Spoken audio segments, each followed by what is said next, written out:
السلام عليكم ورحمة الله. ازيكم عاملين ايه؟ يا رب تكونوا بخير. النهاردة بقى قلت بقى نغير كده ونجدد مع نفسنا ونعمل حاجة جديدة نفرح بيها نفسنا ونفرح بيها الولاد، وتبقى حاجة حلوة وفي البيت وما نشتريهاش من بره. هي احنا عايزين يعني على قد ما نقدر كل حاجة نعملها في البيت. هنعمل ايه النهاردة مع بعض؟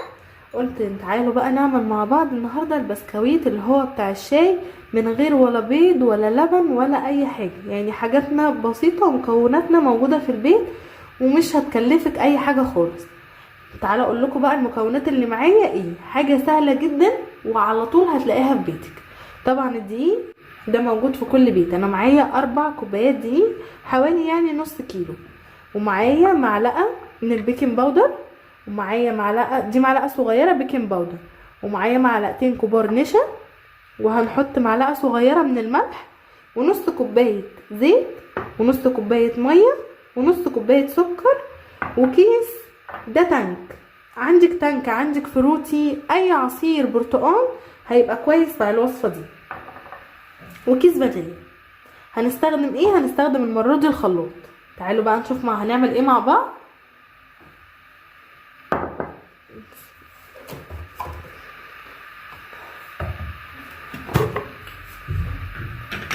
هننزل الاول السكر، بسم الله،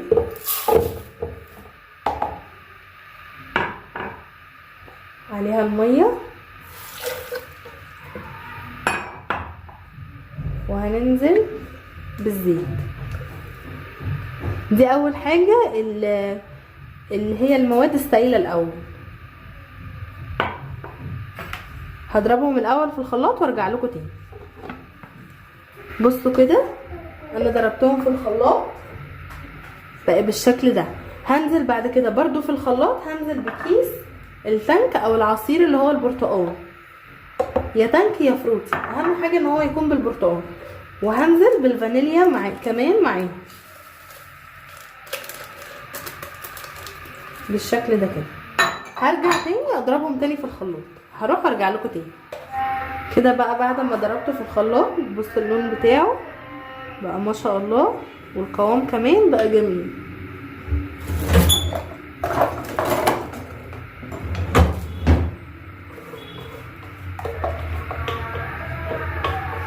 هننزله كده بالشكل ده.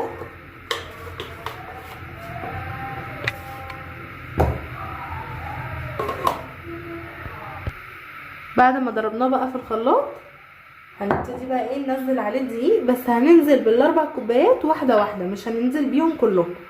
اول حاجه نحط الاول معلقه ملح صغيره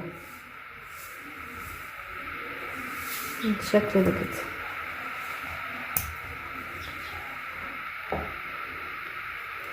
هننزل بمعلقه البيكنج باودر،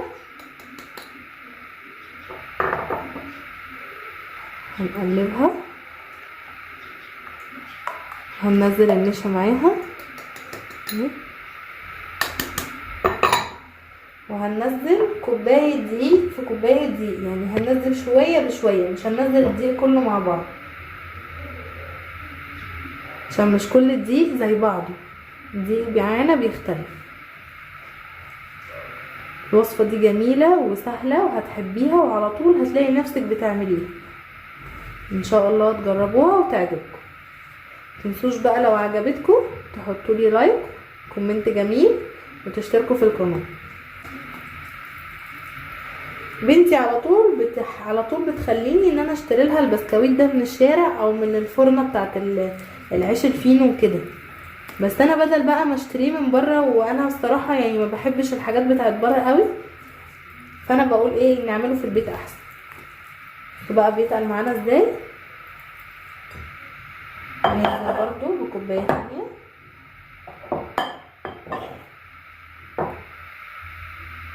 بس اهم حاجه ان احنا ما ننزلش بيهم مره واحده، عشان مش كل الدقيق بيبقى زي بعضه، ما بيحتاجش عجن كتير، ما بيحتاجش حاجات كتير، يعني زي ما انتوا شايفين كده ما شاء الله، حاجه جميله جدا.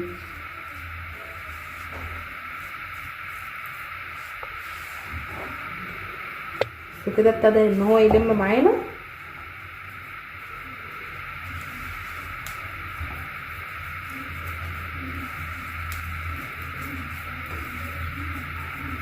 بصوا كده ما شاء الله.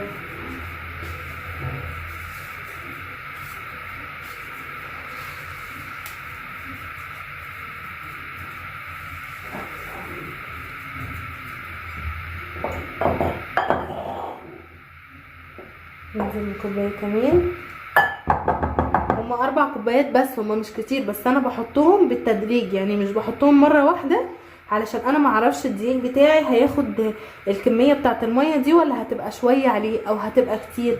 انا عايزه امشي على المقادير بالظبط، يعني مش مهم لو فاض مني دقيق، ولو احتاج مني دقيق يبقى الدقيق بتاعي بيشرب ميه، يعني ما فيش مشكله. تقدري تتحكمي في الدقيق بس مش هتقدري تتحكمي في العجينه، في المواد السائله، لان احنا ظبطناها اذا كانت سكر او زيت او ميه، دي مقاديرها مظبوطه. احنا بقى نقدر نتحكم في الدقيق بس ما نقدرش نتحكم في المواد السائله. كده بقى هنشيل الاسبتيوله ونبتدي بقى نعجن ايه بايدينا.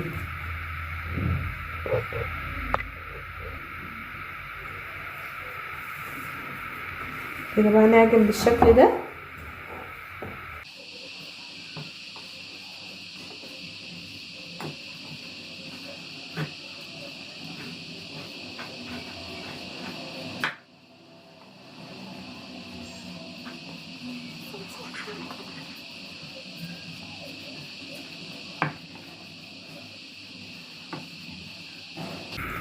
انا مش بعجن فيها، انا بس بشرب الدقيق المواد السائله، او بشرب المواد السائله الدقيق، يعني زي ما تحبوا.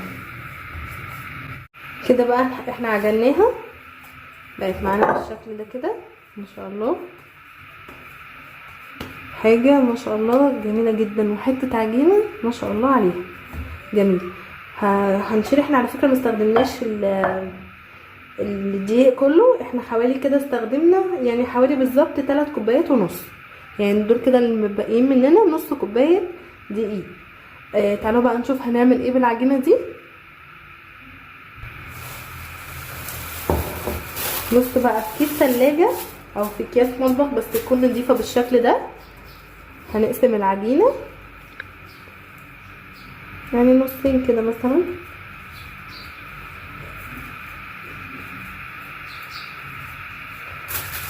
نحطها على الكيس بالشكل ده كده، نحط الكيس التاني الطبقه التانية عليها، وهنفرد بقى. مش عايزين السمك بتاعها ولا يبقى تخين قوي ولا يبقى رفيع قوي، نفرد بقى بالشكل ده كده.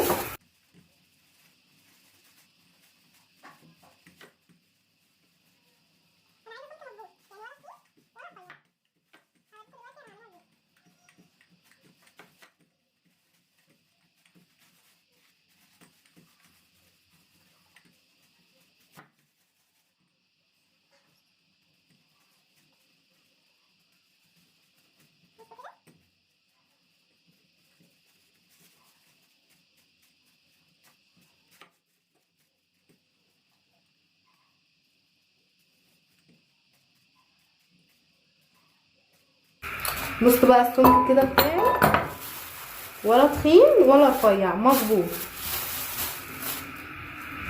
انا جبت بقى، انا عندي القطاعه اللي هي بتاعه البطاطس الشيبس دي، يعني انا هجرب الصراحه ان انا اعمل بيها يعني. انا عايزه اعمل يعني بسكوت يبقى على شكل ايه، مربعات كده.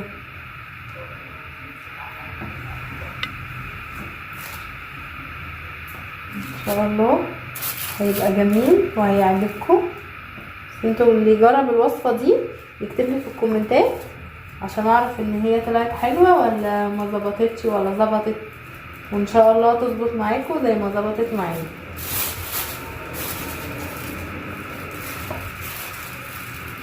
قطعوها بقى بالشكل، يعني لو انت عندك يعني قطعت البسكويت مفيش مشكله، قطعيها بالشكل اللي يريحك يعني. هظبطها بس كده، مفيش اي مشكله، متقلقيش من اي زيادات في العجينه، عادي هنرجعها تاني وهنعملها برضو تاني، ونعمل كذا شكل بقى مش شكل واحد.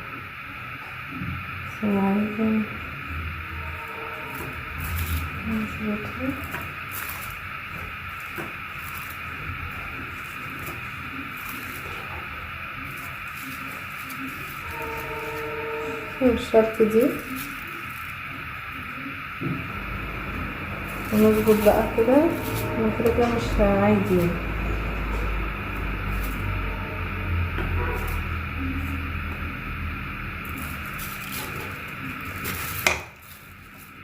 بصوا بقى هيبقى بالشكل ده كده.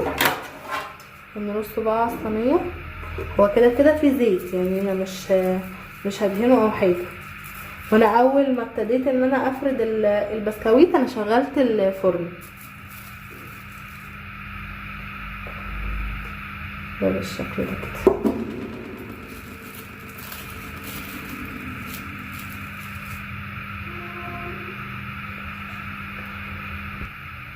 هنيجي بقى كده عشان بخلة سنان او بعصاية شيش طاووق زي ما انا هعمل كده، هنخرمها بقى بالشكل ده كده، او ممكن بالناحية التانية عشان تبقى باينة اكتر.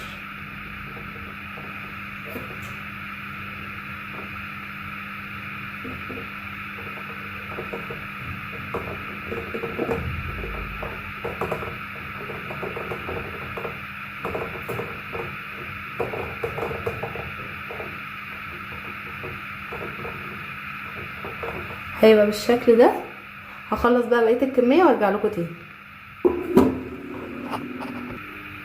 كده بقى انا خلصت الكمية كلها ودخلت صينية الفرن. هكمل بقى سواهم كلهم، وفي الاخر ان شاء الله هوريكم الشكل النهائي. استنوني. ده بقى كده الشكل النهائي بتاعنا. شفتوا بقى من 3 كوبايات ونص دي طلعت لنا ما شاء الله الكمية اللي انتوا شايفينها الجميلة دي. ما شاء الله كده حاجة جميلة جدا، وسواها ما شاء الله عليها. بصوا الشكل بتاعه. بصوا ما شاء الله حاجة فعلا جميلة ونضيفة، وانتي تبقي فرحانة وانتي بتعمليها او انتي بتقدميها لولادك جنبيها كوباية شاي بلبن جميلة وبألف هنا وشفا.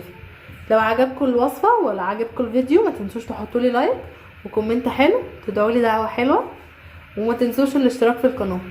واشوفكم على خير في فيديو جديد.